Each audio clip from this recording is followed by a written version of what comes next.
The plant life. Lesson preview. Types of plants. The plant systems. Root system. Shoot system. Leaf. Functions of the leaf. Flower and its parts. When we look outside, we see different kinds of plants around us. Plants are seen practically everywhere. They vary in size and shape. Plants like rose, jasmine, and guava which bear flowers are called flowering plants.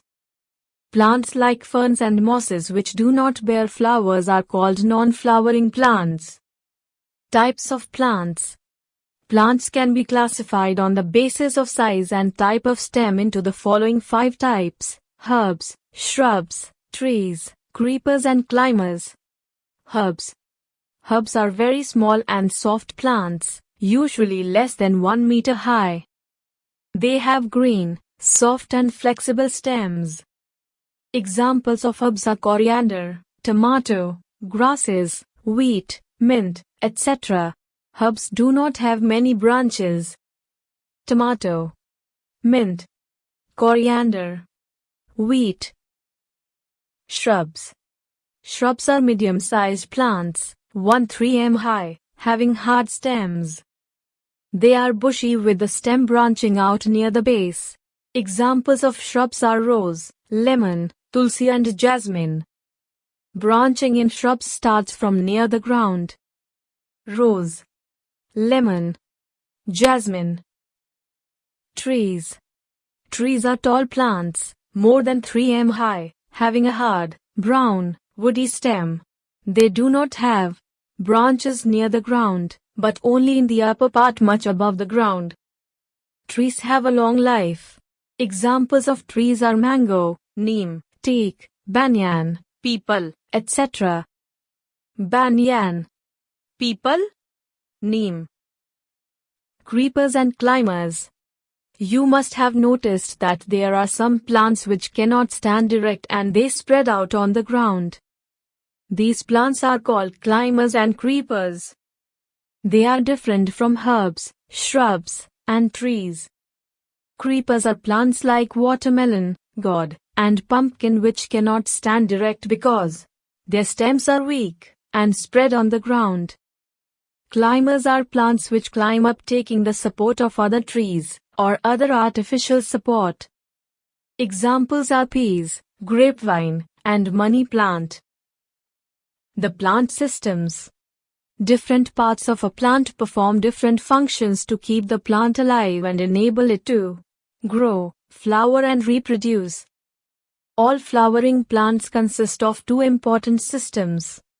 Root system, part which grows below the ground. Shoot system, part which grows above the ground. Root system. Root system consists of one main root and a number of small, branching roots. There are 2 types of roots, tap roots and fibrous roots. Activity. Gently pull out a grass plant and a mustard plant carefully from the soil. Wash off the soil from the roots. Examine the roots. How are the roots different? Taproot. Some plants like mustard, rose, neem, peas, gram, beans, and carrot have a main root from which a number of branching roots arise.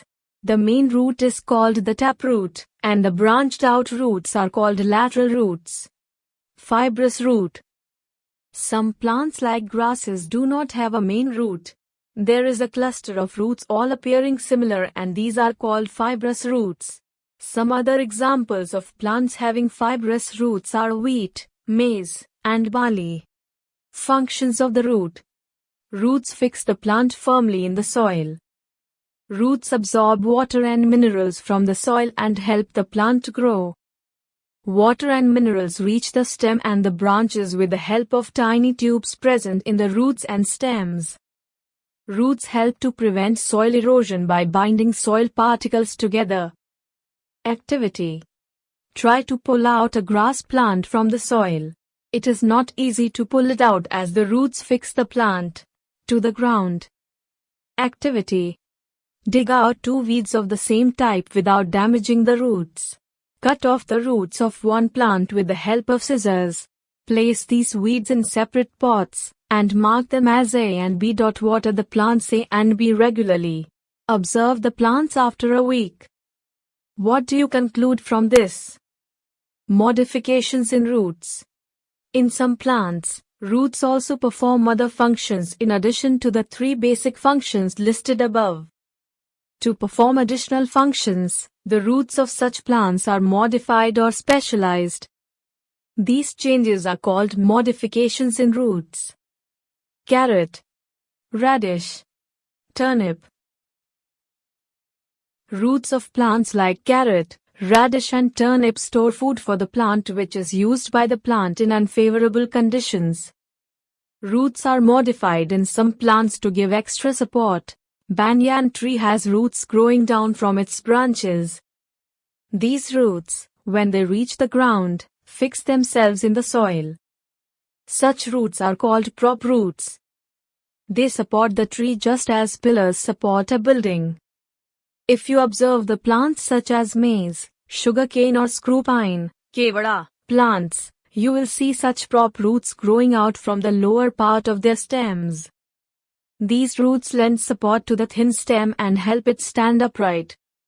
Maize, banyan, screw pine. Shoot system. Shoot system consists of the stem, branches, leaves, flowers and fruits. Stem. Stem is the main part of the shoot system. In most plants, the stem is above the soil. The stem may be branched or unbranched. The points from where the branches grow are called nodes. The portion of the stem between 2 nodes is called the internode. Functions of the stem. The stem keeps the plant upright. It bears branches, leaves, flowers and fruits. Leaves are arranged in such a way that they receive plenty of sunlight for making food through photosynthesis. Stems transport water, minerals, and food to all parts of the plant. Stems provide support to the different parts of the plant. Plants like gourd have thread-like structures on the stem called tendrils. These tendrils wrap around a rough surface and give support to the stem. Activity. To show that stems conduct water. Take the cutting of a plant with white flowers, having stem and leaves. Place it in a glass of water to which a few drops of red ink have been added. Observe after a day. You will see thin fine red lines on the stem and leaves. These lines will also be seen on flowers. Modifications of the stem. In some plants, the stem is underground. Examples are potato, onion, and ginger. The following modified stems store food prepared by the leaves. Ginger, potato, onion, arbi. Stems of some plants like cactus are modified to make food. The green stem performs all the functions of the leaves. Leaf. You have seen that leaves vary in size, shape, and color. Parts of a leaf.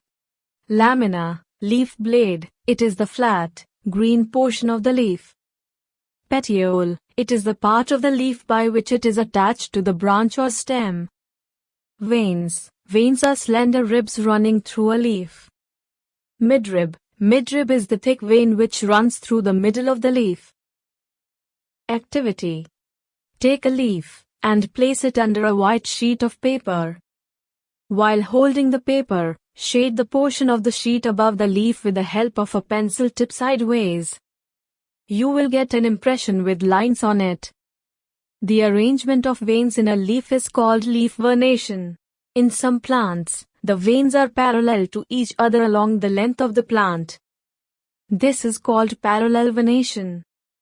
Examples: wheat, grass, and maize. However, in some plants, the structure of the veins is not symmetrical on both sides. Such a vernation is called reticulate vernation. Examples: mango, potato, and tulsi. Veins of the leaf transport water, minerals, and food. They also provide support to the leaf. Functions of the leaf. Leaves are green in color because of the presence of the green pigment called chlorophyll.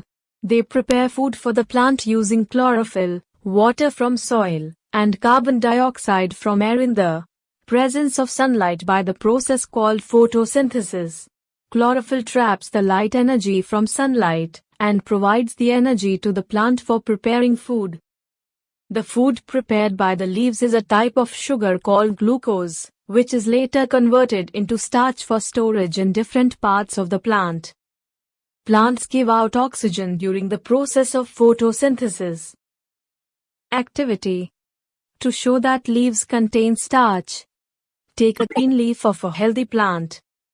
Place the leaf in a test tube and fill it with spirit till the leaf is completely covered in it. Place the test tube in a beaker filled with water. Heat the beaker till the green color of the leaf is completely leached and the leaf becomes colorless. Remove the leaf carefully, wash it in water, and put it on a sheet of white paper. Pour a few drops of iodine on it. What do you observe? The leaf turns blue-black in color. This shows the presence of starch. Activity. To show that sunlight is essential for photosynthesis. Take a potted plant and keep it in a dark place for a day. Now, cover some portion of one of the leaves with black paper, and keep the plant in sunlight for a day. Pluck the covered leaf and test it for starch. What do you observe? In which portion of the leaf is starch present? If starch is not present in the covered portion, what do you conclude? Leaves also release extra water absorbed by the roots through the stomata in the form of vapor. This process is called transpiration. This helps in cooling down of the leaves. Another function of transpiration is that as water escapes from the leaves, it creates a suction, which allows roots to pull up more water to compensate for this loss. This water brings with it essential nutrients needed by the plant from the soil. Transpiration also plays a vital role in the water cycle by increasing moisture in the air. Activity. To study transpiration in plants. Take a healthy potted plant. Cover the leafy branch of the plant in a polythene bag. Take another similar polythene bag and tie its mouth. Keep the plant and the bag in the sun. Observe after a few hours. You will see water droplets inside the inner surface of the bag covering the branch only. Why is it so? Modifications of leaves. Leaves of some plants are modified to give support. Example, in pea plant, some upper leaflets are modified into tendrils. These tendrils coil around objects to give support to the plant. Leaves of some plants are modified into spines which provide protection to the plants from animals and reduce water loss. Example, cactus. Flower and its parts. The flower is the most colorful and attractive part of a plant. Flowers differ in color, size, shape, and fragrance. We can recognize a plant by its flowers. Most flowers have a sweet smell. Some flowers do not have any smell, while some have a foul odor. Pedicel. The stalk of the flower is the pedicel. It joins the flower to the stem. Thalamus. The uppermost swollen part of the pedicel is the thalamus. Sepals. Calyx. Sepals are the outermost part of a flower and are green in color. They protect the flower, especially when it is in the form of a bud. Petals. Petals are the brightly colored leaf-like structures inside the calyx. They are the most prominent parts of a flower. Petals attract insects by their bright colors and scent and to help in the process of pollination and reproduction. Stamen. Stamen can be seen when the petals are removed. It is the male reproductive organ. It consists of a tube-like structure called filament and a bag-like structure present on the top of the filament called anther. The anther contains pollen grains which are dust-like particles. Pollen grains contain the male gametes which take part in reproduction. Pistil. Carpel. Pistil is the innermost part of the plant. It is the female part of the flower. It consists of three parts. The stigma at the top, style a tube-like structure in the middle, and a swollen structure at the base called ovary. The ovary contains bead-like structures called ovules. However, some flowers have no sepals. In some flowers, sepals and petals are exactly alike. Some flowers may have no stamens while some may have no carpels. Anther, filament, stigma, style, ovary. Pollination. The pollen grains are transported from the anther to the stigma of either the same flower or of another flower of the same species by wind, water or insects. This process is called pollination. After pollination, the process of reproduction takes place. The ovary swells up and changes into a fruit, while the ovules change into seeds. A fruit is usually made up of a fruit wall and seeds. Activity. Carefully remove the pistil from the flower. Cut the ovary with a blade. What do you see? Stigma, style, ovary.